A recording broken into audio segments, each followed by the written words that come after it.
જય માતાજી. બોલો તોતરાય માતાની જય. મિત્રો અત્યારે આપણે આવ્યા છે ગાંધીનગરની બાજુમાં દહેગામ, જ્યાં તોતરા માતાજીનું મંદિર છે. આપણે એના પૂજારી બાપુને પૂછીએ. બાપુ, તમારું નામ શું? મારું નામ નવલસિંહ.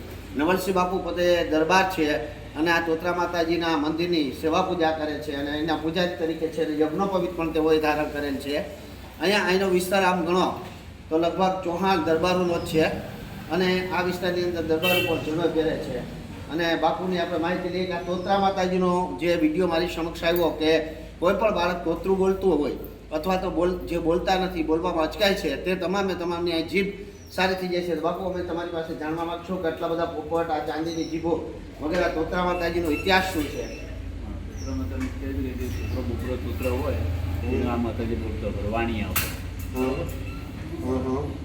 એટલે વાણીના દાતા તરીકે માતાજી છે.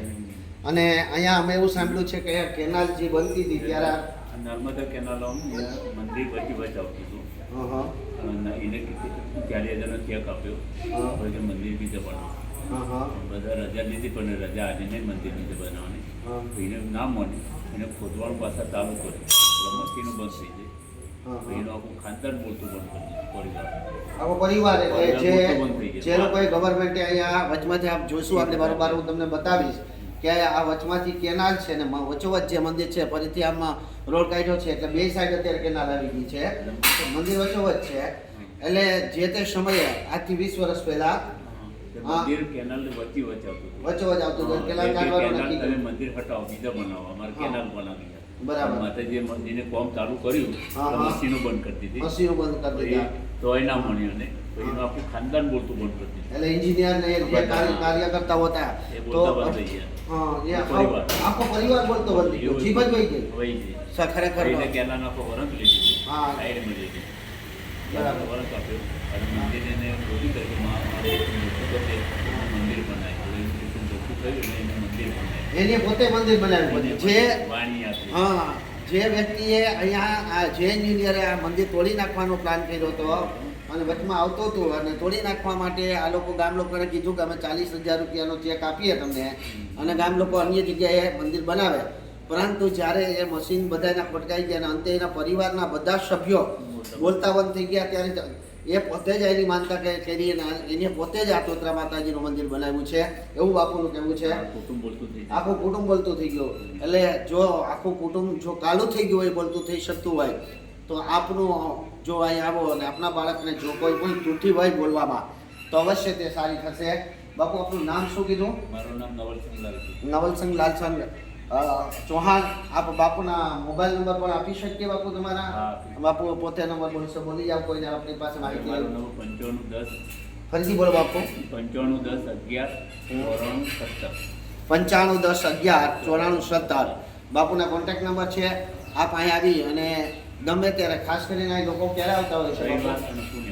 રવિવાર અને પૂનમના દિવસે વધારે લોકો આવતા હોય છે અને રવિવારે અહીં મેળો પણ ભરાય છે અને એમાં પોપટ ને ચાંદીની જીભ ને બધું વેચાય છે અને આખું મેદાન પણ હું તમને બતાવીશ. પહેલાં આપણે માતાજીના દર્શન કરી લઈએ. માતાજીના પરિપૂર્ણ રીતે દર્શન કરી હા અને આપણે પ્રદક્ષિણા પણ ફરીએ. સાથે સાથે પ્રદક્ષિણા આપણે માતાની જય. બહુ નાનકડું ગામ અને નાનકડું મંદિર પરંતુ શ્રેષ્ઠ અને ઉત્તમ છે. આપ જોઈ શકશો. આ સિવાય હું તમને જ્યાં મધ્યની અંદર મંદિર છે એ પણ બતાવીશું. ઉપરના ભાગ પણ લઈ લેજો. આ જે મઢેલું છે, જે વ્યક્તિ આ મંદિર પાડી નાખવાનું નક્કી કર્યું તો એ જ વ્યક્તિ અંતે આ મંદિર બંધાવી દીધેલું છે. અહીંયા ખાસ કરી સુંદર મજાનું આ ભવ્ય કાચથી મઢેલું મંદિર છે. આ બાજુ આગળ પાછળ પણ સામે જૂનું મંદિર આવ્યું. સામે જે જૂનું મંદિર છે, જૂનું મંદિર છે. મેશ્વા નદીના કિનારે. હા, બાપુને આપણે સાથે જ લઈએ છીએ. બાપુ, આ કઈ નદીનો કિનારો છે? મેશ્વા નદી. મેશ્વ નદી. મેશ્વ નદીના કિનારે છે અને સામે આ બધી લોકોને ઉતારવા માટેની વ્યવસ્થા છે, કાંઈ બેસવા માટેની વ્યવસ્થા. આ કેન્ટીન અને ઓફિસ પણ આવેલી છે અહીંયા. આપ જુઓ, અંડરગ્રાઉન્ડ લીધેલી છે. હા, અને મેશ્વો નદી ઉપર. આ મેશ્વ નદીનો કિનારો છે એવું. અને મહેતા અંડરગ્રાઉન્ડ કેનાલ. ને આ જૂનું મંદિર છે એવું. આ જૂનું સ્થાન. આ જૂનું સ્થાનક છે માતાજીનું. એટલે આવી રીતનું મંદિર હતું, બરાબર ને? આ કાઢી નાખવું હતું. આથી સીધી કેનાલ. અહીંથી કેનાલ નીકળવાની હતી.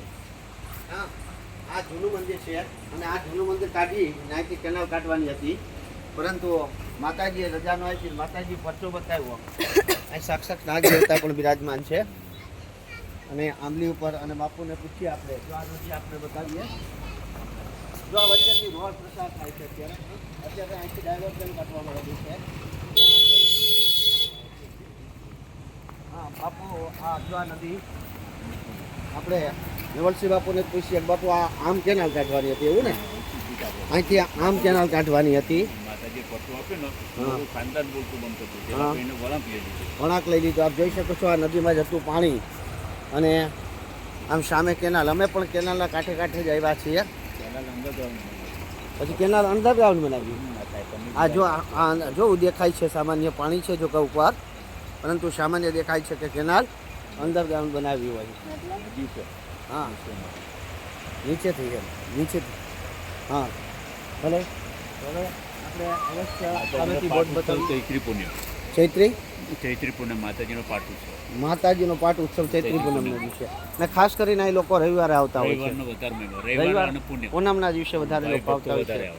અને માનતા જે કાંઈ રાખે છે એની માનતા અવશ્ય પૂરી થાય છે. એટલે બાપુ તમારા આશીર્વાદથી જે કોઈ બાળકો આ અમારા યુટ્યુબના માધ્યમથી જે કોઈ લોકો જોઈ ને આપની માનતા રાખે તો આપના કોન્ટેક્ટ નંબર આપેલા છે, તો આપને ફોન કરે તો અવશ્ય આપ એને સાથ સહકાર આપીને આપ જવાબ આપજો, જેથી કરી અને બહુ દૂરથી અમે અહીંથી લગભગ 600 કિલોમીટર દૂરથી આવ્યા છીએ.